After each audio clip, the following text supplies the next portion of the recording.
ਬਸ ਤਾਂ ਆਪਾਂ ਦੇਖਦੇ ਹਾਂ ਵੀ ਕੰਮ ਨਹੀਂ ਹੈਗਾ, ਪਰ ਤੁਸੀਂ ਡੇਲੀ ਇੰਨੇ ਵਿਜ਼ੇ ਪਾ ਰਹੇ ਹੋ ਆਪਣੇ ਸੋशल मीडिया ਦੇ ਉੱਤੇ। हम पैसों में ज़्यादा बच्चों को उलझाते नहीं हैं, स्टेप बाय स्टेप सारा काम होता है।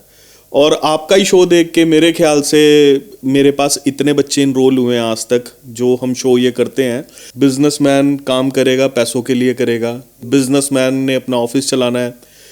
2 लाख से ज़्यादा नौकरियां इमिग्रेशन इंडस्ट्री में ओपन है पंजाब एरिया में। सिर्फ कनाडा ने रूल अपने जो है वो हार्ड किया, तो वहाँ पे क्या फ़र्क पड़ा, वहाँ पे बच्चा जाना कम हो गया। आपका सेकंड आंसर कि यहाँ के कॉलेजेस भरने लग गए हैं दोबारा से, यहाँ के स्कूल भरने लग गए हैं क्योंकि कनाडा जाना बच्चा बंद हो गया है। और 1 साल में 1 लाख वीज़े लग गए, तो सर ये कैलकुलेशन कोई भी कर सकता है कितनी जीआईसी यहाँ से ट्रांसफ़र हुई है। बट वहाँ जाके बच्चों को मिलनी है किश्तों में per month.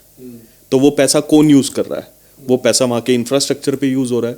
Study visa USA का, ना मैं वीज़ा से पहले कोई पैसे ले रहा हूँ, ना मैं वीज़ा के बाद कोई पैसे ले रहा हूँ। बाकी जो आपने सर्विस फीस देनी है, एम्बेसी फीस देनी है, आपने अपने गूगल पे से, अपने क्रेडिट कार्ड से पे करनी है। अगर हम डोंकी इंडिया से भी लगाते हैं, वो कितनी मुश्किल है। अगर हम कनाडा से 2 नंबर में जा रहे हैं, वो भी सेम है, वो भी हम इलीगली एंटर कर रहे हैं किसी कंट्री में। आपको हम बताएंगे legal way. Tourist visa apply कर लो, स्टडी वीज़ा आप अप्लाई कर सकते हो, बहुत इजी प्रोसेस है। कोई आपको 2 नंबर के प्रोसेस में जाने की ज़रूरत नहीं है। 2 नंबर में काम करने पे बच्चों को ह्यूमिलेट किया जाता है। अगर किसी काम की वैल्यू $18 है, बच्चे को बोला जाता है कि हम कैश में देंगे, सिर्फ $8 देंगे आपको। जितने बच्चों ने स्टडी अच्छे से की है, अपना वर्क परमिट कंप्लीट किया है, अपने टैक्सेस पे किए हैं, नंबर ऑफ आवर्स कंप्लीट किए हैं, सारे बच्चा आज सेटल्ड है। जो जल्दी सेटल होने की बात सोचता है, जो ये सोचता है कि आज मैं 1 जनवरी 2025 को पहुंचाऊं और 10 जनवरी 2025 को मेरी जो है वो बस पीआर हो जाए किसी तरह से, वहां पर बच्चा जो है वो सेटल नहीं होता। यूके, कनेडा, यूएस, न्यूजीलैंड, इन्हां मुल्कां दी स्टडी दे विच की फर्क मानते हो, कितनी बेटर मानते हो अपने इत्थों नालों? यहाँ पर हम 2 साल की master degree, MCA, masters in IT करते हैं। वहाँ जाके बच्चा 1 साल के PG डिप्लोमा में वो चीज़ सीख लेता है जो यहाँ पे 2 साल में सिखाई जाती है। 3 साल तक तो सिर्फ थ्योरेटिकल स्टडी पढ़ाई जाती है। 4th सेमेस्टर में जाके उसे बोला जाता है कि अब तू एक प्रोजेक्ट हैंडल कर। वहां पर जैसे ही बच्चा पढ़ना शुरू करता है, 1st सेमेस्टर के बाद 2nd सेमेस्टर में बच्चे को प्रोजेक्ट्स में डाल दिया जाता है। ये फर्क है यहाँ की स्टडी और बाहर की स्टडीज में। मैं अपने क्लाइंट को तब तक ऑफिस से जाने नहीं देता, चाहे मैं बिजी हूं, चाहे आधा घंटा क्लाइंट को वेट करने पड़े। मैं क्लाइंट को अपना पर्सनल नंबर देके और अपने से मिलकर ही क्लाइंट को जाने देता हूं। ਸਤਿ ਸ਼੍ਰੀ ਅਕਾਲ ਦੋਸਤੋ, ਇੱਕ ਵਾਰੀ ਫਿਰ ਤੋਂ ਪ੍ਰੋਗਰਾਮ ਉਡਾਰੀ ਵਿਦੇਸ਼ਾਂ ਨੂੰ ਲੈ ਕੇ ਤੁਹਾਡੇ ਸਾਹਮਣੇ ਹਾਜ਼ਰ ਹਾਂ। ਔਰ ਅੱਜ ਇੱਕ ਅਸੀਂ ਜਿਵੇਂ ਟ੍ਰੈਂਡ ਚੱਲ ਰਿਹਾ ਪੋਡਕਾਸਟ ਸਟਾਈਲ ਦੇ ਵਿੱਚ ਅਸੀਂ ਅੱਜ ਰਿਕਾਰਡਿੰਗ ਹੈ ਜਿਹੜੀ ਕਰ ਰਹੇ ਹਾਂ। ਔਰ ਸਾਡੇ ਨਾਲ ਅੱਜ ਦੇ ਮਹਿਮਾਨ ਜਿਹੜੇ ਨੇ ਤੁਸੀਂ ਉਹਨਾਂ ਨੂੰ ਜਾਣਦੇ ਹੀ ਹੋ, ਪਹਿਲਾਂ ਵੀ ਅਸੀਂ ਬਹੁਤ ਵਾਰੀ ਤੁਹਾਡੇ ਨਾਲ ਮਿਲਾ ਚੁੱਕੇ ਹਾਂ। ਕਰਨ ਬੰਟਾ ਜੀ ਸਵਿਫਟ ਮੂਵ ਤੋਂ ਸਾਡੇ ਨਾਲ ਨੇ, ਜੋ ਕਿ US ਬਾਰੇ ਔਰ ਅਬਰੋਡ ਸਟੱਡੀ ਦੇ ਕੀ ਬੈਨੀਫਿਟ ਹੈਗੇ ਆ, ਕੀ ਨੁਕਸਾਨ ਨੇ, ਬੱਚੇ ਨੂੰ ਕਿਸ ਤਰ੍ਹਾਂ ਦੇ ਨਾਲ ਪਲਾਨ ਕਰਨਾ ਚਾਹੀਦਾ ਹੈ ਕਿ ਅਸੀਂ ਵਿਦੇਸ਼ ਜਾ ਕੇ ਪੜ੍ਹੀਏ, ਪੜ੍ਹ ਕੇ ਵਾਪਸ ਆਈਏ ਜਾਂ ਫਿਰ ਉੱਥੇ ਰਹੀਏ, ਕਿਵੇਂ ਤੁਹਾਡਾ ਫਿਊਚਰ ਹੈ ਜਿਹੜਾ ਬ੍ਰਾਈਟ ਹੋ ਸਕਦਾ ਹੈ। ਯਾਨੀ ਕਿ ਕੈਰੀਅਰ ਕਾਉਂਸਲਿੰਗ ਦੀਆਂ ਗੱਲਾਂ ਜਿਹੜੀਆਂ ਆਪਾਂ ਇਸ ਦੇ ਵਿੱਚ ਪ੍ਰੋਗਰਾਮ ਦੇ ਵਿੱਚ ਕਰਾਂਗੇ। ਬਹੁਤ ਬਹੁਤ ਸਵਾਗਤ ਹੈ ਕਰਨ ਜੀ, ਸਤਿ ਸ਼੍ਰੀ ਅਕਾਲ। ਸਤਿ ਸ਼੍ਰੀ ਅਕਾਲ ਜੀ। ਸਰ, ਤੁਹਾਡੀ ਇੰਡਸਟਰੀ ਵੈਸੇ ਤਾਂ ਬੜੀ ਬਦਨਾਮ ਹੈ। ਜੇ ਆਪਾਂ ਗੱਲ ਕਰੀਏ, ਜਦੋਂ ਇਮੀਗ੍ਰੇਸ਼ਨ ਦਾ ਨਾਂ ਦੀ ਗੱਲ ਆਉਂਦੀ ਹੈ ਤਾਂ ਬੰਦੇ ਨੂੰ ਇੱਦਾਂ ਲੱਗਦਾ ਫਰੋਡ ਹੀ ਹੈ ਇਹ, ਹੈ ਨਾ। ਅਤੇ ਕੀ ਲੱਗਦਾ, ਪਹਿਲਾਂ ਆਪਾਂ ਇੱਥੋਂ ਹੀ ਸ਼ੁਰੂ ਕਰਦੇ ਹਾਂ ਕਿ ਪਹਿਲਾਂ ਦੀ ਬਜਾਏ ਅੱਜ ਦੇ ਟਾਈਮ ਦੇ ਵਿੱਚ ਕਹਿੰਦੇ ਜਿਹੜੇ ਇੰਡੀਆ ਦੇ ਆਪਣੇ ਪੰਜਾਬ ਦੇ ਕਾਲਜ ਨੇ ਉਹ ਭਰਨੇ ਸ਼ੁਰੂ ਹੋ ਗਏ ਆ, ਸੀਟਾਂ ਫਿਲ ਨੇ ਸਭ ਦੀਆਂ। ਪਹਿਲਾਂ ਬਹੁਤ ਖਾਲੀ ਰਹਿ ਜਾਂਦੀਆਂ ਸੀ, ਲੋਕਾਂ ਦਾ ਇੰਟਰਸਟ ਥੋੜ੍ਹਾ ਜਿਹਾ ਘਟ ਗਿਆ ਵਿदेश ਜਾਣ ਪ੍ਰति। किस तरह ਦੇ ਨਾਲ ਦੇਖਦੇ ਹੋ? जी जी, देखो आपने मेरे से 2-4 सवाल पूछे हैं जिनका मैं एक एक करके आपको आंसर करता हूँ। सबसे पहले आपने मेरे से क्वेश्चन पूछा कि हम लोग बदनाम हैं, हमें ठग बोला जाता है या लुटेरा बोला जाता है, बहुत बड़े बड़े शब्द हमारे बारे में बोले जाते हैं एक एज अ, जबकि हम एक एजुकेशन कंसल्टेंट है जो बच्चों का भविष्य बनाते हैं, है ना। तो अगर हम डाटा निकालें ना पिछले 10 साल का, तो कोई भी ये डाटा निकाल सकता है, किसी भी गूगल पे जाके कोई भी डाटा निकाल सकता है, कोई बच्चा, कोई पेरेंट्स। सर 20 लाख से ज़्यादा बच्चों का भविष्य बना चुके हैं, 20 लाख से ज़्यादा सेटलमेंट अब्रॉड में करवा चुके हैं, चाहे कनाडा हो, चाहे न्यूजीलैंड हो, चाहे USA हो, चाहे ऑस्ट्रेलिया हो, चाहे जर्मनी हो, चाहे कोई भी यूरोपियन कंट्री हो। मेरे ख्याल से इसमें अगर हम इसको पॉजिटिव वे में देखें तो एक एजुकेशन कंसल्टेंट का हाथ है बच्चों का भविष्य बनाने में भी। जहाँ तक बात रही पैसों की, पैसे लेते हैं, यही मतलब है ठग का कि हमें बोला जाता है। सर हम एक बिजनेसमैन भी हैं। बिजनेसमैन काम करेगा, पैसों के लिए करेगा। बिजनेसमैन ने अपना ऑफिस चलाना है। 2 लाख से ज़्यादा नौकरियां इमिग्रेशन इंडस्ट्री में ओपन है पंजाब एरिया में। सिर्फ 2 लाख से ज़्यादा रोजगार हम बांटते हैं। 2 लाख ਪਰ ਉਹਨਾਂ ਮਾਨ ਸਨਮਾਨ ਤੁਹਾਨੂੰ ਨਹੀਂ ਮਿਲਦਾ, ਹਾਲਾਂਕਿ 2 ਲੱਖ ਜਿਹੜੀ ਫੀਲਡ ਦੇ ਵਿੱਚ ਨੌਕਰੀਆਂ ਹੋਣ, ਸਰਕਾਰਾਂ ਵੀ ਉਹਨਾਂ ਦਾ ਸਨਮਾਨ ਕਰਨ, ਆਮ ਲੋਕ ਵੀ ਕਰਨ, ਪਰ ਤੁਹਾਡੇ ਨਾਲ ਉਲਟਾ ਹੈ ਹਨਾ, ਇਹ ਸਾਰਾ ਕੁਝ ਹੁੰਦਾ है। सर एक्चुअली हमें जो हमारे साथ उल्टा क्यों हो रहा है, हमारी इंडस्ट्री का ना एक्चुअली एक फ्लो ऐसा बन चुका है, और ये फ्लो बनने में टाइम नहीं लगा, बट हटने में काफ़ी टाइम लगेगा। अब ये हटेगा कैसे? जैसे जैसे कंट्रीज़ ने रूल चेंज किए हैं, पैकेजेस ख़त्म हो रहे हैं। कनाडा ने रूल चेंज कर दिए, ऑस्ट्रेलिया ने रूल चेंज कर दिए, न्यूजीलैंड ने रूल चेंज कर दिए। आप एक चीज़ नोट करो, जिस जिस कंट्री ने रूल हार्ड किए हैं उस कंट्री में बच्चे जाने भी कम हो गए हैं। अब जैसे कनाडा ने रूल अपने जो है वो हार्ड किया, तो वहाँ पे क्या फ़र्क पड़ा? वहाँ पे बच्चा जाना कम हो गया। आपका सेकंड आंसर कि यहाँ के कॉलेजेस भरने लग गए हैं दोबारा से, यहाँ के स्कूल भरने लग गए हैं, क्योंकि कनाडा जाना बच्चा बंद हो गया है। कनाडा में जहाँ पे पहले एक इनटेक में एक एजेंट के पास हज़ार फाइल्स होती थी, वो सिर्फ 100 हो गई हैं, क्योंकि बच्चों का इंटरेस्ट कम हो गया है। कनाडा गवर्नमेंट ने जो अपनी पॉलिसीज चेंज की, अपने रूल चेंज किए, वर्क परमिट के रूल चेंज कर दिए, स्पाउस के रूल चेंज कर दिए। उन्होंने 1 साल के अंदर अंदर इतने रूल चेंज कर दिए, जो पिछले 10 साल में जितने उन्होंने वीज़ा दिए थे, एक ही साल में वो सारा ख़त्म कर दिया उन्होंने। तो रूल चेंज होने की वजह से बच्चे नेगेटिव हुए, बट अब फिर से कनाडा जो है वो ओपन अप हो रहा है। एसडीएस उन्होंने ख़त्म कर दिया, उन्होंने जीआईसी कम कर दी, उन्होंने ट्यूशन फीस कम कर दी, काफ़ी कुछ चेंज आएंगे। फिर बच्चों में थोड़ा सा टाइम लगेगा, बच्चों को कनाडा की तरफ रुख करते हुए। जॉब्स अवेलेबल होंगी, जब बच्चों को लगेगा कि हाँ कनाडा में दोबारा से जॉब्स आ गई हैं, तो बच्चे फिर कनाडा जाने शुरू करेंगे। ऐसा नहीं है कि किसी कंट्री ने बिल्कुल दरवाजे बंद कर दिए कि अब तो बुलाना ही नहीं है इंडियन बच्चे का। कनाडा की इकोनॉमी चलती है मैक्सिमम पंजाब के बच्चों से। पंजाब के एजेंट चला रहे हैं वहाँ की इकोनॉमी। अगर वहाँ पे बच्चा आना बंद हो गया तो वहाँ की इकोनॉमी एकदम डाउन हो जाएगी। वहाँ की इकोनॉमी, वहाँ पे पैसा कैसे फ्लो करेगा, आपको मैं एक बहुत छोटे एग्जांपल से समझाता हूँ। ये जो एग्जांपल है, ये एक मेरे एजेंट भाइयों के लिए भी है। अगर एक बच्चा $20,635 जीआईसी अपने साथ लेकर जा रहा है और 1 साल में 1 लाख वीज़े लग गए, तो सर ये कैलकुलेशन कोई भी कर सकता है कितनी जीआईसी यहाँ से ट्रांसफ़र हुई है। बट वहाँ जाके बच्चों को मिलनी है किश्तों में पर मंथ। तो वो पैसा कौन यूज़ कर रहा है? वो पैसा वहाँ के इंफ्रास्ट्रक्चर पे यूज़ हो रहा है, वो पैसा वहाँ की रिफाइनरीज में यूज़ हो रहा है, माइंस में यूज़ हो रहा है। सरकार उस पैसे को री इन्वेस्ट कर रही है, जिससे उनको ब्याज मिल रहा है, और बच्चों को क्या दे रही है? $1,000 पर मंथ। ਬਿਲਕੁਲ। ਕਰਨ ਮਹਿਤਾ ਜੀ ਦਾ ਜਿਹੜਾ ਆਫਿਸ ਹੈ, ਤੁਹਾਨੂੰ ਦੱਸਦਾ ਇੱਕ ਵਾਰੀ ਕਿ 7 ਫੇਸ ਮੋਹਾਲੀ ਦੇ ਵਿੱਚ ਹੈ।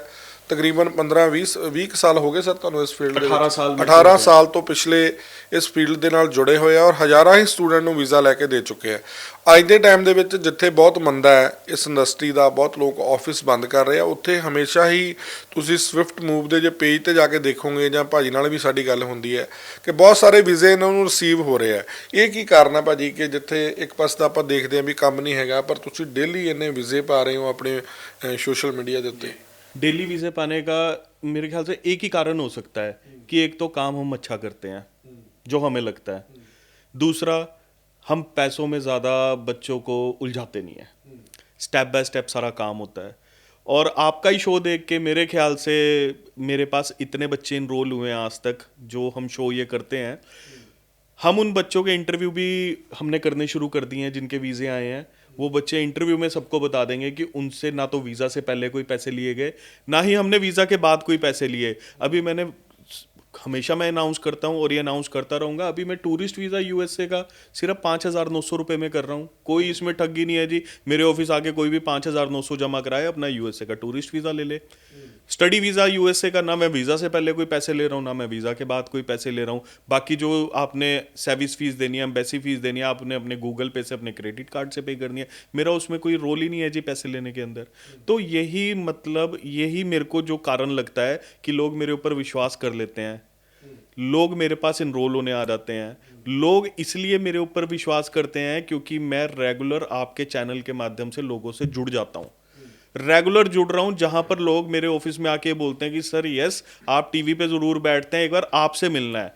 तीसरा विश्वास करने का कारण, तीसरा ये कारण है मेरे काउंसलर मिल लेते हैं। फर्स्ट काउंसलिंग मेरे काउंसलर कर देंगे, बट मैं अपने क्लाइंट को तब तक ऑफिस से जाने नहीं देता, चाहे मैं बिजी हूं, चाहे आधा घंटा क्लाइंट को वेट करने पड़े। मैं क्लाइंट को अपना पर्सनल नंबर देके और अपने से मिलकर ही क्लाइंट को जाने देता हूं। अब कल मेरे पास आपके चैनल के माध्यम से एक इनरोलमेंट हुई है, मैं कल की वो इनरोलमेंट क्यों याद आ रही है वो मेरे को बताना बहुत जरूरी है अपने व्यूअर्स को। वो एक एजेंट से रिफ्यूज हो गए यूएसए स्टडी वीजा। सर उनसे फंडिंग के नाम पे इतना पैसा ले लिया गया, मेरे ख्याल से उसकी फीस भर जाती उतने में। फंडिंग के नाम पे इतना पैसा ले लिया गया उससे। मैंने उस बच्चे से बिल्कुल फ्री ऑफ कॉस्ट, ना वीज़ा से पहले कोई पैसा देना है ना वीज़ा के बाद कोई पैसा देना है। सर्विस फीस भरी हुई है बच्चे की, मैंने उसकी सारी फीसें माफ़ की, उसकी I-20 फीस माफ़ की। मैंने कहा आप निरपक्ष पोस्ट देखकर मेरे पास आए हो, आपको मैं सब कुछ माफ़ करूंगा। वीज़ा के बाद हम उसी चैनल पर बैठकर आपका इंटरव्यू लेंगे कि आपसे कितने पैसे लिए गए। यही सर एक कारण बनेगा जो हमारी अपने काम ਨੂੰ ईमानदारी ਨਾਲ करना, ये भी एक बड़ी सबसे पहले फिर हम इसमें सबसे पहले पे पहुंच गए कि ये आंसर बनेगा हमारा, जो हमारी एक रूप बना हुआ है ठग का वो खत्म होगा कहीं ना कहीं। ਬਿਲਕੁਲ ਚੰਗੇ ਬੰਦੇ ਹਰੇਕ ਫੀਲਡ ਦੇ ਵਿੱਚ ਹੁੰਦੇ ਆ, ਜਿਵੇਂ ਆਪਾਂ ਕਹਿੰਦੇ ਹੁੰਦੇ ਨਾ ਪੰਜੇ ਉਂਗਲਾਂ ਬਰਾਬਰ ਨਹੀਂ ਹੁੰਦੀਆਂ, ਇਸੇ ਤਰੀਕੇ ਦੇ ਨਾਲ ਕਿਸੇ ਵੀ ਫੀਲਡ ਦੇ ਵਿੱਚ ਚੰਗੇ ਮਾੜੇ ਬੰਦੇ ਹੁੰਦੇ ਆ। ਚਾਹੇ ਤੁਸੀਂ ਸਾਡਾ ਫੀਲਡ ਹੈ ਮੀਡੀਆ ਦਾ ਲਾ ਲਓ, ਚਾਹੇ ਤੁਸੀਂ ਇਮੀਗ੍ਰੇਸ਼ਨ ਹੈ, ਪ੍ਰਾਪਰਟੀ ਹੈ, ਕਿਸੇ ਵੀ ਫੀਲਡ ਦੀ ਆਪਾਂ ਗੱਲ ਕਰੀਏ, ਪੁਲਿਸ ਹੈ, ਹਰੇਕ ਫੀਲਡ ਦੇ ਵਿੱਚ ਸਾਰੀ ਤਰ੍ਹਾਂ ਦੇ ਬੰਦੇ ਹੁੰਦੇ ਆ। ਚੰਗੇ ਬੰਦਿਆਂ ਕਰਕੇ ਜਿਹੜਾ ਉਹ ਡਿਪਾਰਟਮੈਂਟ ਹੈ ਉਸ ਦਾ ਨਾਮ ਹੁੰਦਾ, ਔਰ ਮਾੜੇ ਬੰਦਿਆਂ ਕਰਕੇ ਉਹ ਬਦਨਾਮ ਹੁੰਦਾ। ਤੇ ਕਰਨ ਸਰ ਮੇਰਾ ਅਗਲਾ ਸਵਾਲ ਇਹ ਸੀਗਾ ਕਿ ਬਹੁਤ ਸਾਰੇ ਬੱਚੇ 2024 ਦੇ ਵਿੱਚ ਕੈਨੇਡਾ ਚਲੇ ਗਏ ਪ੍ਰਾਈਵੇਟ ਸਕੂਲਾਂ ਦੇ ਵਿੱਚ, ਪ੍ਰਾਈਵੇਟ ਕਾਲਜਾਂ ਦੇ ਵਿੱਚ ਹਜ਼ਾਰਾਂ ਦੀ ਗਿਣਤੀ 'ਚ ਬੱਚੇ ਗਏ ਆ, ਏਜੰਟਸ ਨੇ ਪੈਸੇ ਕਮਾ ਲਏ। ਉਸ ਤੋਂ ਬਾਅਦ ਉਹਨਾਂ ਨੂੰ ਉੱਥੇ ਆਪਣਾ ਭਵਿੱਖ ਨਹੀਂ ਨਜ਼ਰ ਆਇਆ, ਵੀ ਨਾ ਤਾਂ ਇਹਦੀ ਸਟੱਡੀ ਕੰਮ ਦੀ ਹੈ, ਨਾ ਇਹ ਸਟੱਡੀ ਸਾਡੀ ਕਿਤੇ ਜੇ ਆਪਾਂ ਕਹਿ ਦਈਏ ਕਿਤੇ ਉਹਦੇ ਨੰਬਰ ਜੁੜਨੇ ਆ PR ਦੇ ਸਮੇਂ ਜਾਂ ਵੈਸੇ, ਹੈ ਨਾ। ਸਾਨੂੰ ਨਵੇਂ ਸਿਰਿਓਂ ਨਵਾਂ ਕਾਲਜ ਲੱਭਣਾ ਪਊਗਾ, ਨਵੀਂ ਐਡਮਿਸ਼ਨ ਲੈਣੀ ਪਏਗੀ। ਉਸ ਦੇ ਲਈ ਬਹੁਤ ਸਾਰੇ ਬੱਚਿਆਂ ਨੂੰ ਤਾਂ ਦੁਬਾਰੇ ਆਈਲੈਟਸ ਵੀ ਕਰਨੀ ਪਈ, ਕਿਉਂਕਿ ਆਈਲੈਟਸ ਐਕਸਪਾਇਰ ਹੋਣ ਵਾਲੀ ਸੀ ਉਹਨਾਂ ਦੀ। ਪਰ ਬਹੁਤ ਸਾਰੇ ਬੱਚਿਆਂ ਨੇ ਇੱਕ ਰਾਹ ਅਪਣਾਇਆ, ਕਿਉਂਕਿ ਤੁਸੀਂ ਹਮੇਸ਼ਾ US ਦੀ ਗੱਲ ਕਰਦੇ ਹੋ, USA ਐਕਸਪਰਟ ਹੋ, ਕਿਉਂਕਿ ਹਮੇਸ਼ਾ ਭਾਜੀ ਨਾਲ ਅਸੀਂ US ਬਾਰੇ ਹੀ ਸ਼ੋਅ ਕਰਦੇ ਹਾਂ। ਤੁਸੀਂ ਵੀ ਕਾਲ ਕਰਕੇ ਪੁੱਛ ਸਕਦੇ ਹੋ USA ਬਾਰੇ ਕੋਈ ਵੀ ਇਨਕੁਆਰੀ ਹੈ। ਅਤੇ ਬਹੁਤ ਸਾਰੇ ਬੱਚਿਆਂ ਨੇ ਕੀ ਕੀਤਾ, 2 ਨੰਬਰ ਦੇ ਵਿੱਚ ਕੈਨੇਡਾ ਤੋਂ USA ਚਲੇ ਗਏ, ਕਿਉਂਕਿ ਉੱਥੋਂ 2-3 ਲੱਖ ਰੁਪਇਆ ਲੱਗਦਾ ਸੀਗਾ। ਅਤੇ ਬੱਚਿਆਂ ਨੂੰ ਲੱਗਿਆ ਵੀ ਸ਼ਾਇਦ ਇੱਥੇ ਸਾਨੂੰ ਕੰਮ ਨਹੀਂ ਮਿਲ ਰਿਹਾ। ਪੇਸ਼ੈਂਸ ਵੀ ਹੈ ਨਹੀਂ, ਵੈਸੇ ਮੈਂ ਕਹੂੰਗਾ ਬੱਚਿਆਂ 'ਚ ਵੀ ਪੇਸ਼ੈਂਸ ਹੈ ਨਹੀਂ। ਉਹਨਾਂ ਨੂੰ ਐਂ ਲੱਗਦਾ ਵੀ ਜਾਂਦੇ ਹੀ ਅਸੀਂ ਪੈਸੇ ਕਮਾਉਣ ਲੱਗ ਜਾਈਏ, ਜਾਂਦੇ ਹੀ ਸਾਡਾ ਫਿਊਚਰ ਜਿਹੜਾ ਹੈ ਬਣ ਜਾਵੇ, ਸਾਨੂੰ ਕਾਲਜ ਜਾਣਾ ਨਾ ਪਵੇ, ਪੜ੍ਹਾਈ ਕਰਨੀ ਨਾ ਪਵੇ, ਪਰ ਸਾਨੂੰ ਪੈਸੇ ਆਉਣ ਲੱਗ ਜਾਣ, ਹੈ ਨਾ। ਹੋ ਸਕਦਾ ਜਾਂਦਿਆਂ ਤੁਹਾਨੂੰ 2-4-6 ਮਹੀਨੇ ਰਹਿਣ 'ਚ ਦਿੱਕਤ ਆਵੇ, ਕੰਮ ਲੱਭਣ 'ਚ ਦਿੱਕਤ ਆਵੇ, ਬਹੁਤ ਸਾਰੀਆਂ ਪ੍ਰੋਬਲਮਸ ਨੇ। ਜਦੋਂ ਤੁਸੀਂ ਇੱਕ ਸ਼ਹਿਰ ਤੋਂ ਦੂਜੇ ਸ਼ਹਿਰ ਦੇ ਵਿੱਚ ਜਾਂਦੇ ਹੋ ਉਦੋਂ ਵੀ ਬੜੀਆਂ ਪ੍ਰੋਬਲਮ ਆਉਂਦੀਆਂ। ਇੱਦਾਂ ਤੁਸੀਂ ਇੱਕ ਮੁਲਕ ਛੱਡਣਾ ਨਵੇਂ ਸਿਰੇ ਤੋਂ, ਜਿੱਥੇ ਤੁਹਾਡਾ ਨਾ ਇੱਥੇ ਤੁਹਾਡਾ ਚਾਚਾ ਮਾਮਾ ਕੋਈ ਭੂਆ, ਬਹੁਤ ਸਾਰੇ ਰਿਸ਼ਤੇ ਹੁੰਦੇ ਆ, ਹੈ ਨਾ। ਅਤੇ ਉੱਥੇ ਤੁਹਾਡੇ ਕੋਲ ਕੋਈ ਵੀ ਨਹੀਂ ਹੋਣਾ, ਤੁਹਾਨੂੰ ਇਕੱਲਿਆਂ ਨੂੰ ਮਾਂ ਪਿਓ ਨੇ ਜਹਾਜ਼ 'ਤੇ ਬਿਠਾਉਣਾ ਹੈ ਦਿੱਲੀ ਦੇ ਵਿੱਚ। ਉੱਥੇ ਇਮੋਸ਼ਨਲ ਵੀ ਬੜੇ ਆਪਾਂ ਦੇਖਦੇ ਹਾਂ, ਵੀਡੀਓਜ਼ ਆਉਂਦੀਆਂ, ਪਰ ਉੱਥੇ ਤੁਹਾਨੂੰ ਬਿਠਾ ਕੇ ਉਸ ਤੋਂ ਬਾਅਦ ਤੁਹਾਡੀ ਜ਼ਿੰਮੇਵਾਰੀ ਹੋ ਜਾਂਦੀ ਹੈ ਕਿ ਤੁਸੀਂ ਆਪ ਸਾਰਾ ਕੁਛ ਕਰਨਾ ਹੈ। ਅਤੇ ਬੱਚੇ ਬਹੁਤ ਕਾਹਲੀ 'ਚ ਇਸ ਤਰ੍ਹਾਂ ਦੇ ਡਿਸੀਜਨ ਲੈ ਜਾਂਦੇ ਆ ਵੀ ਯਾਰ ਕਿਤੇ ਸਾਡਾ ਸਾਲ ਖਰਾਬ ਨਾ ਹੋ ਜਾਏ, ਸਾਡਾ ਵੀਜ਼ਾ ਖਤਮ ਨਾ ਹੋ ਜਾਏ। ਉੱਥੋਂ ਅਮਰੀਕਾ ਨਿਕਲ ਗਏ 2 ਨੰਬਰ ਦੇ ਵਿੱਚ। ਵੈਸੇ ਤਾਂ ਸੁਣਨ 'ਚ ਇਹ ਆਇਆ ਵੀ ਹੁਣ ਵਾਪਸ ਆਉਣਾ ਸ਼ੁਰੂ ਹੋ ਗਏ ਆ, ਕਿ ਉਹਨਾਂ ਦਾ ਕੋਈ ਭਵਿੱਖ ਹੈ ਜਾਂ ਉਹਨਾਂ ਨੂੰ ਕਿਸ ਤਰ੍ਹਾਂ ਦੇ ਨਾਲ ਉਹ ਆਪਣਾ ਉੱਥੇ ਜਾ ਕੇ ਕੀ ਐਡਮਿਸ਼ਨ ਲੈ ਸਕਦੇ ਆ, ਜਾਂ ਕੀ ਕੋਈ ਲੀਗਲ ਵੇ ਦੇ ਨਾਲ ਕੋਈ ਇਸ ਤਰ੍ਹਾਂ ਦਾ ਉਹਨਾਂ ਦੇ ਲਈ ਹੈਗਾ ਕੁਛ ਵੀ ਐਵੇਂ ਰਹਿ ਸਕਦੇ ਉੱਥੇ ਜਾ ਕੇ। ये क्वेश्चन आपने बहुत अच्छा पूछा मेरे से। इसका रीज़न था, हम सबसे पहले 2024 में चलते हैं, जो आपने कनाडा की बात की कि प्राइवेट कॉलेज में बच्चे गए, है ना।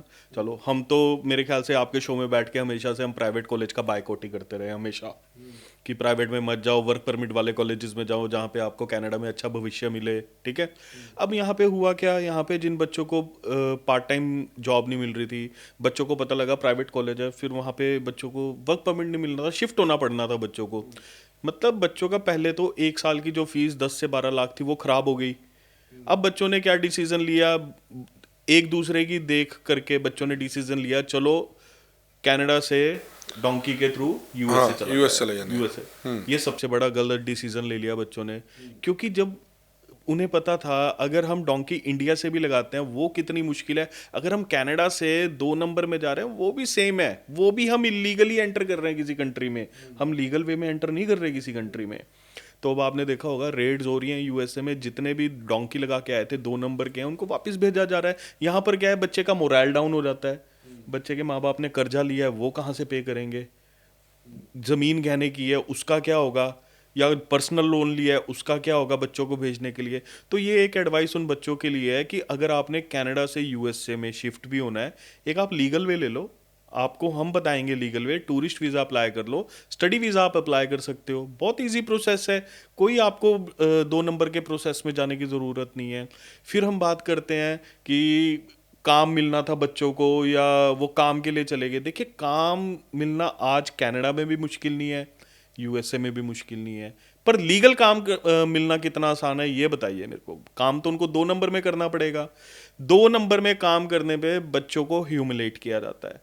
अगर किसी काम की वैल्यू $18 है, बच्चे को बोला जाता है कि हम कैश में देंगे, सिर्फ $8 देंगे आपको, हम आपको $9 देंगे, $10 देंगे। अगर कई बच्चे तो ऐसे भी मैंने देखे हैं जो ग्रीन कार्ड लेने के लिए 4-4 5-5 साल सिर्फ फ्री में काम करते हैं, उनको कोई पैसा नहीं मिलता, उनको सिर्फ एक जॉब लेटर के लिए 4-5 साल फ्री में काम करवाया जाता है। मैंने ऐसे बच्चे भी देखे हैं, ऐसे बच्चों से बात भी की है। सेम सिचुएशन हर कंट्री में मिलेगी आपको जहां पर बच्चों को ह्यूमिलेट किया जाता है। वो क्यों किया जाता है? क्योंकि बच्चे को पता है उसके मन में चोर है, वो 2 नंबर में है, या वो एक्स्ट्रा काम करना चाह रहा है, या वो जल्दी पीआर लेना चाह रहा है। बच्चा भी कुछ नहीं बोलता, आगे से जॉब वाला पर्सन भी कुछ नहीं बोलता, दोनों की सेटलमेंट से काम चलता है। और जब बच्चा पीआर हो जाता है फिर उससे और पैसे मांगे जाते हैं जॉब लेटर देने के लिए कि अब तेरे को इतने पैसे देने पड़ेंगे। वहां पर क्या है, बच्चा फंस चुका है बीच में, बच्चे को वो पैसे देने पड़ते हैं। फिर चाहे वो पैसा इंडिया से मंगवाए या कहीं और नौकरी करके मंगवाए, जैसे मर्जी बच्चे को पैसा अरेंज करना पड़ता है। ये बात जो आपने बोली, ये बात है ह्यूमिलेशन की। बाहर की कंट्रीज में कहते हैं ना कि बच्चा हमारा परेशान है, बच्चा बहुत तंग है, बच्चे को कुछ समझ नहीं आ रहा, ये वो सिचुएशन आ जाती है बच्चे के ऊपर जिसको बोलते हैं डू और डाई सिचुएशन। ਚਲੋ ਬਿਲਕੁਲ। ਸਰ ਮੇਰਾ ਅਗਲਾ ਸਵਾਲ ਇਹ ਹੈ ਕਿ ਤੁਸੀਂ ਭਾਰਤ ਦੀ ਸਟੱਡੀ, ਕਿਉਂਕਿ ਆਪਾਂ ਪੰਜਾਬ 'ਚ ਬੈਠੇ ਹਾਂ, ਆਪਾਂ ਪੰਜਾਬ ਦੀ ਗੱਲ ਕਰ ਲੈਂਦੇ ਹਾਂ। ਪੰਜਾਬ ਹਰਿਆਣਾ ਸਾਡੇ ਨਾਲ ਲੱਗਦਾ, ਹਿਮਾਚਲ ਲੱਗਦਾ ਹੈ ਨਾ, ਤੇ ਇੰਡੀਆ ਦੀ ਜੋ ਆਪਾਂ ਗੱਲ ਕਰੀਏ ਸਾਡੀ ਸਟੱਡੀ ਦੇ ਵਿੱਚ, ਤੇ ਕੈਨੇਡਾ, ਯੂਐਸਏ, ਆਸਟ੍ਰੇਲੀਆ ਜਾਂ ਨਿਊਜ਼ੀਲੈਂਡ, ਯੂਕੇ, ਉਹਨਾਂ ਸਟੱਡੀ ਦੇ ਵਿੱਚ ਕੀ ਫਰਕ ਹੈ? ਕੀ ਲੱਗਦਾ ਕਿ ਸਟੂਡੈਂਟ ਦਾ ਮਕਸਦ ਸਿਰਫ ਬਾਹਰ ਜਾਣ ਦੇ ਵਿੱਚ ਪੈਸੇ ਕਮਾਉਣਾ ਹੀ ਹੁੰਦਾ ਹੈ? ਕਿੰਨੇ ਕੁ ਸਟੂਡੈਂਟ ਇਸ ਤਰ੍ਹਾਂ ਦੇ ਹੁੰਦੇ ਆ? ਪਹਿਲਾ ਸਵਾਲ ਤਾਂ ਇਹ ਹੈ ਕਿ ਜਿਨ੍ਹਾਂ ਦਾ ਮਕਸਦ ਹੁੰਦਾ ਪੜ੍ਹਾਈ ਕਰਨੀ, ਔਰ ਦੂਜਾ ਇਹ ਸਟੱਡੀ ਦੇ ਵਿੱਚ ਕੀ ਡਿਫਰੈਂਟ ਤੁਸੀਂ ਦੇਖਦੇ ਹੋ? ਇੰਨੇ ਸਾਲਾਂ ਤੋਂ ਤੁਸੀਂ ਕੰਮ ਕਰ ਰਹੇ ਹੋ, ਉੱਥੋਂ ਦੀ ਸਟੱਡੀ ਕਰਕੇ ਕਿੰਨੇ ਕੁ प्रैक्टिकली ਜਿਹੜੇ ਲੋਕ ਨੇ ਕਾਮਯਾਬ ਹੋਏ ਨੇ? देखिए, स्टडी पैटर्न, सबसे पहले स्टडी पैटर्न पहले कुछ और था, अब कुछ और है। दूसरा, हम सीधा मुद्दे पे आ जाते हैं कि कितने बच्चे कामयाब हो गए हैं। ठीक है, जो स्टडी पैटर्न न्यूजीलैंड ने लिया, ऑस्ट्रेलिया ने लिया, यूके ने लिया, यूएसए ने लिया, कनाडा ने लिया, जर्मनी ने लिया, जितने बच्चों ने स्टडी अच्छे से की है, अपना वर्क परमिट कंप्लीट किया है, अपने टैक्सेस पे किए हैं, नंबर ऑफ आवर्स कंप्लीट किए हैं, सारे बच्चे आज सेटल्ड है। कोई भी ऐसा बच्चा नहीं है जो सेटल्ड नहीं है बड़ी बड़ी कंट्रीज़ में। चाहे मैं इटली, फ्रांस, माल्टा, बुल्गारिया ऐसी कंट्रीज़ की भी बात कर लूँ, वहाँ पर भी बच्चा सेटल्ड है, वहाँ पर भी बच्चा बहुत अच्छा अर्न कर रहा है। सिर्फ दिक्कत किसको आती है? फिर वही बात आ गई हमारी, दिक्कत किसको आती है? दिक्कत आती है उसी बच्चे को जो जल्दी सेटल होने की बात सोचता है, जो ये सोचता है कि आज मैं 1 जनवरी 2025 को पहुंचाऊं और 10 जनवरी 2025 को मेरी जो है वो बस पीआर हो जाए किसी तरह से। वहां पर बच्चा जो है वो सेटल नहीं होता, वहां पे बच्चे को ह्यूमिलेट किया जाता है और वहाँ पे बच्चा अपने पैरों पे कुल्हाड़ी मारता है।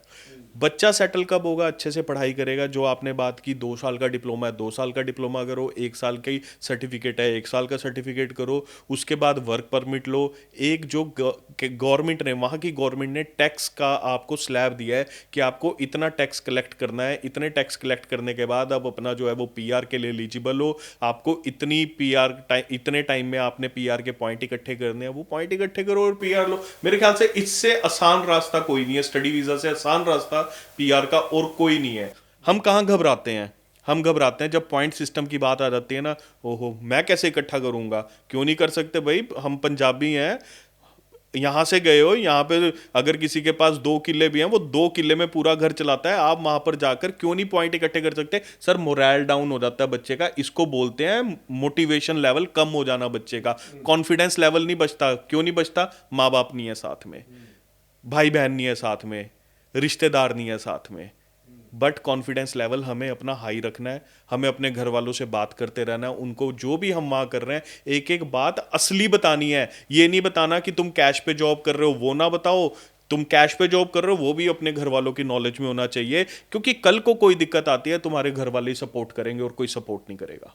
ਬਿਲਕੁਲ ਸਰ, ਇਹ ਤਾਂ ਚਲੋ ਤੁਹਾਡਾ ਇੱਕ ਸਵਾਲ ਹੋ ਗਿਆ। ਦੂਜਾ ਮੇਰਾ ਇਹ ਵੀ ਸਵਾਲ ਸੀਗਾ ਕਿ ਕੀ ਫਰਕ ਕੀ ਹੈ ਇੰਡੀਆ ਦੀ ਸਟੱਡੀ ਜਾਂ ਆਪਣੇ ਪੰਜਾਬ, ਹਰਿਆਣਾ, ਹਿਮਾਚਲ ਦੀ ਸਟੱਡੀ ਦੇ ਵਿੱਚ ਔਰ ਯੂਕੇ, ਕੈਨੇਡਾ, ਯੂਐਸ, ਨਿਊਜ਼ੀਲੈਂਡ, ਇਹਨਾਂ ਮੁਲਕਾਂ ਦੀ ਸਟੱਡੀ ਦੇ ਵਿੱਚ ਕੀ ਫਰਕ ਮੰਨਦੇ ਹੋ, ਕਿੰਨੀ ਬੈਟਰ ਮੰਨਦੇ ਹੋ ਆਪਣੇ ਇੱਥੋਂ ਨਾਲੋਂ?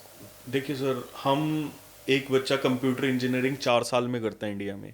4 साल की स्टडी है जिसको bachelor of technology in computer engineering बोला जाता है। वहाँ जाकर बच्चा 2 साल के डिप्लोमा में वो चीज़ सीख लेता है जो यहाँ 4 साल में सीखता है, तो बेटर तो है ही है, मेरे नज़रिए में तो बेटर है। यहाँ पर हम 2 साल की master degree MCA, masters in IT करते हैं, वहाँ जाके बच्चा 1 साल के PG डिप्लोमा में वो चीज़ सीख लेता है जो यहाँ पे 2 साल में सिखाई जाती है, तो आई थिंक बेटर है। एडवांस लेवल की पढ़ाई तो देखिए वो कंट्रीज में है, क्योंकि वो डेवलप्ड कंट्रीज हैं, इंडिया से काफ़ी आगे हैं, ठीक है। डॉलर प्रैक्टिकली ज़्यादा होता है, प्रैक्टिकल वहाँ पे 85% प्रैक्टिकल स्टडी है, हमारे यहाँ पे अभी भी 90% थ्योरेटिकल स्टडी पढ़ाई जा रही है। ये सबसे बड़ा कारण है। वो कारण किस लिए है? यहाँ पे इंफ्रास्ट्रक्चर का कारण बनता है। इंफ्रास्ट्रक्चर हमारे पास, क्योंकि पॉपुलेशन ज़्यादा है, इंफ्रास्ट्रक्चर कम है, कॉलेजेस में, स्कूल्स में, वहाँ पर इंफ्रास्ट्रक्चर ज़्यादा है, पॉपुलेशन कम है, इंफ्रा पे वहाँ पे जोर दिया गया है, इसलिए वहाँ पे 85% प्रैक्टिकल स्टडी आपको मिल जाएगी, जबकि इंडिया में आपको 90% तक थ्योरेटिकल स्टडी पर ही डिपेंड रहना पड़ता है। ਯਾਨੀ ਕਿ ਤੁਹਾਨੂੰ ਲੱਗਦਾ ਵੀ ਬਾਹਰ ਦੀ ਜਿਹੜੀ ਪ੍ਰੈਕਟੀਕਲ ਸਟੱਡੀ ਹੈ, ਬੱਚੇ ਨੂੰ ਪੜ੍ਹਦਿਆਂ ਉਹਨੂੰ ਪਤਾ ਲੱਗ ਜਾਂਦਾ ਵੀ ਮੈਂ ਪੈਰਾਂ ਤੇ ਖਲੋਣਾ ਨਾ, ਕਿਉਂਕਿ ਨਾਲ ਦੀ ਨਾਲ ਕੰਮ ਵੀ ਕਰ ਸਕਦਾ ਹੈ ਨਾ। छोटा सा एग्जांपल और एक देता हूँ, एक मैकेनिक है सर, वो अच्छा मैकेनिक कब बनेगा? ਜਦੋਂ ਪ੍ਰੈਕਟੀਕल ਕਰੂਗਾ ਜਾਂ ਸਿੱਖੂਗਾ जब वो जाके अपने औजार हाथ में पकड़ेगा, पेचकस पाना हाथ में पकड़ेगा।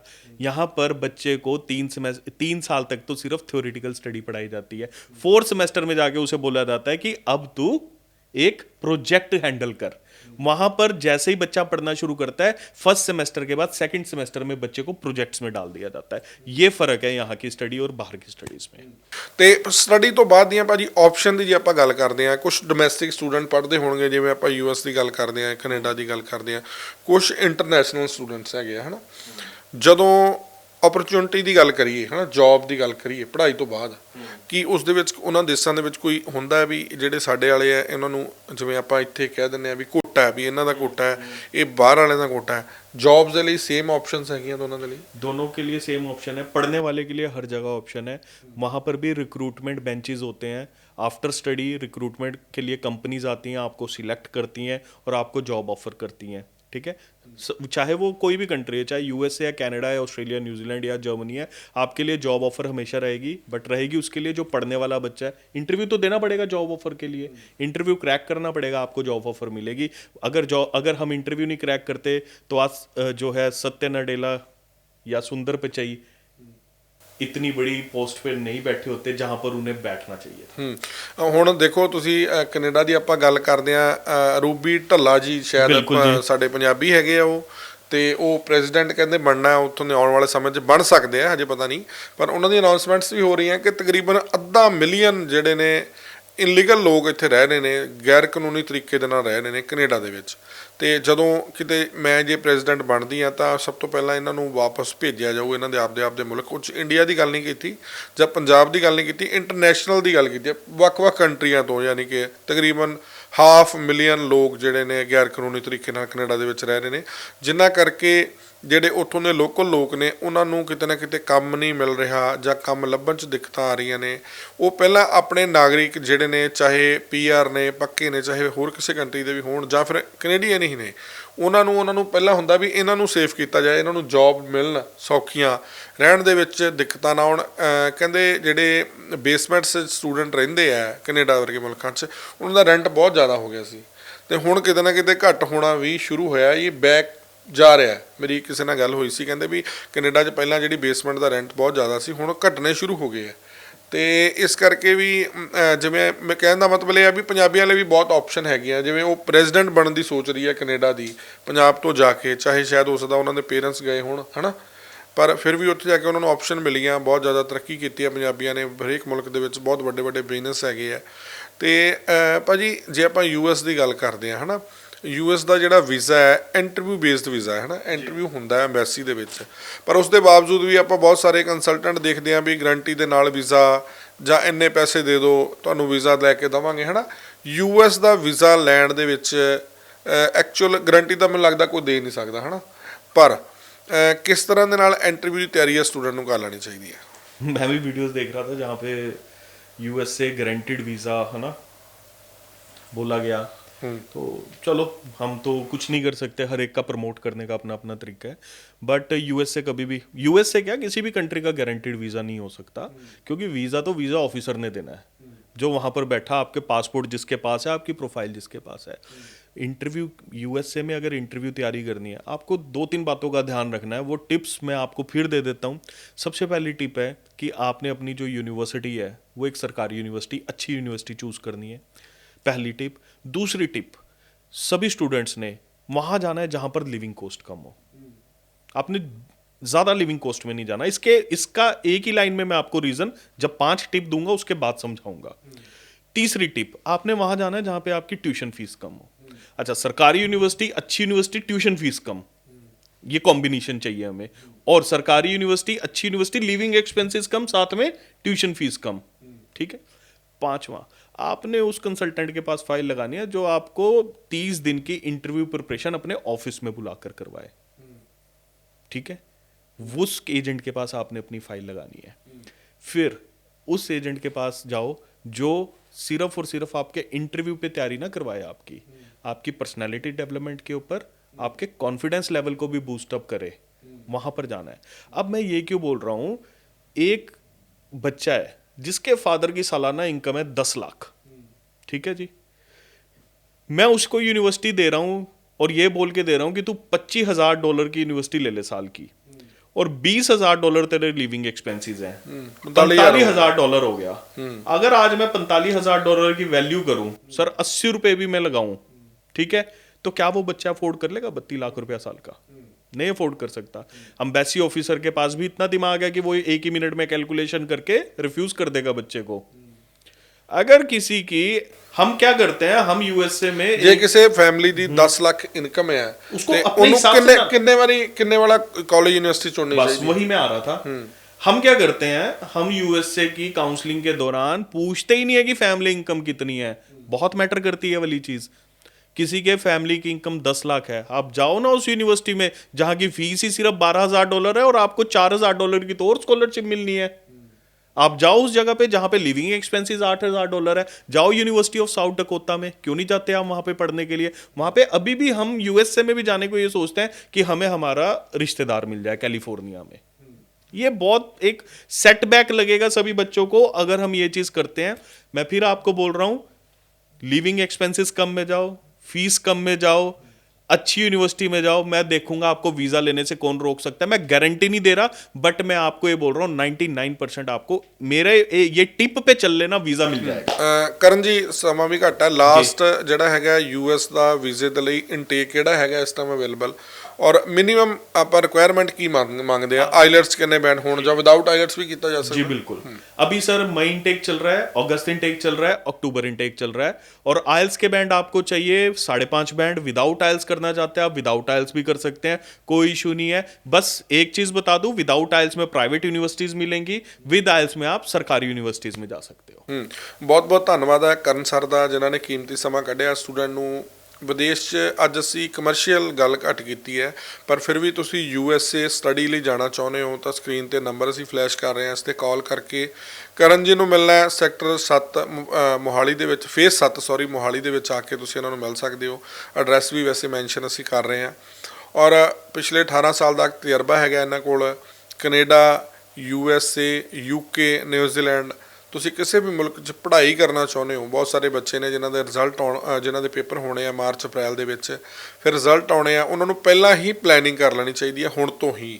ਤੁਸੀਂ ਆਪਣਾ ਕੰਸਲਟੈਂਟ ਲੱਭੋ, ਉਸ ਤੋਂ ਕਿਵੇਂ ਰਿਟਰਨਾਂ ਭਰਨੀ ਹੈ, ਕਿਹੜੇ ਪ੍ਰੂਫ ਤੁਹਾਨੂੰ ਚਾਹੀਦੇ ਆ, ਹੁਣ ਤੋਂ ਹੀ ਇਕੱਠੇ ਕਰਨੇ ਸ਼ੁਰੂ ਕਰ ਦਿਓ ਤਾਂ ਜੋ ਤੁਹਾਡੇ ਬੱਚੇ ਦਾ ਰਿਜ਼ਲਟ ਆਵੇ ਤਾਂ ਤੁਹਾਨੂੰ ਗੈਪ ਨਾ ਪਵੇ। ਤੁਹਾਡੇ ਕੋਲ ਸਾਰੇ ਡਾਕੂਮੈਂਟ ਹੋਣ, ਤੁਸੀਂ ਉਹ ਦੇ ਕੇ ਆਪਣੇ ਬੱਚੇ ਦੇ ਲਈ ਚੰਗੀ ਯੂਨੀਵਰਸਿਟੀ ਪਹਿਲਾਂ ਹੀ ਚੂਜ਼ ਕਰਕੇ ਰੱਖੋ ਕਿ ਅਸੀਂ ਇੱਥੇ ਐਡਮਿਸ਼ਨ ਜਿਹੜਾ ਹੈ ਲੈਣਾ ਹੈ, ਇੰਨੀ ਸਾਡੀ ਫੀਸ ਲੱਗਣੀ ਹੈ, ਪਹਿਲਾਂ ਤਿਆਰੀ ਰੱਖੋ। ਜਿਹੜੇ ਜਾਣਾ ਚਾਹੁੰਦੇ ਆ, ਦੇਖੋ ਬਹੁਤ ਵਾਰੀ ਇਸ ਤਰ੍ਹਾਂ ਹੁੰਦਾ ਹੈ ਕਿ ਲੋਕ ਕਹਿੰਦੇ ਆ ਵੀ ਇਹ ਤਾਂ ਵਿਹਲੇ ਇਹ ਗੱਲਾਂ ਕਰੀ ਜਾਂਦੇ ਆ ਕਿ ਬੱਚੇ ਪੰਜਾਬ ਖਾਲੀ ਕਰ ਰਹੇ ਨੇ। ਦੇਖੋ ਅਸੀਂ ਸਿਰਫ ਗਾਈਡ ਕਰ ਰਹੇ ਹਾਂ ਵੀ ਜੇ ਜਾਣਾ ਹੈ ਸਹੀ ਤਰੀਕੇ ਨਾਲ ਜਾਓ, 2 ਨੰਬਰ ਜਾਂ ਫਿਰ ਡੌਂਕੀ ਲਾ ਕੇ ਜਾਂ ਆਪਣੀ ਜਾਨ ਨੂੰ ਕਿਸੇ ਜੋਖਮ ਦੇ ਵਿੱਚ ਡਾਲ ਕੇ ਤੁਸੀਂ ਨਾ ਜਾਓ। ਬਹੁਤ ਬਹੁਤ ਧੰਨਵਾਦ ਕਰਨ ਜੀ ਤੁਹਾਡਾ। ਸਤਿ ਸ਼੍ਰੀ ਅਕਾਲ ਜੀ। ਸਾਡੇ ਦਰਸ਼ਕਾਂ ਦਾ ਵੀ ਬਹੁਤ ਬਹੁਤ ਧੰਨਵਾਦ। ਤੁਸੀਂ ਕਿਸੇ ਵੀ ਦਿਨ 10 ਤੋਂ ਲੈ ਕੇ 5 ਵਜੇ ਤੱਕ ਇਸ ਨੰਬਰ ਤੇ ਕਾਲ ਹੈ ਜਿਹੜੀ ਕਰ ਸਕਦੇ ਹੋ। ਸਤਿ ਸ਼੍ਰੀ ਅਕਾਲ।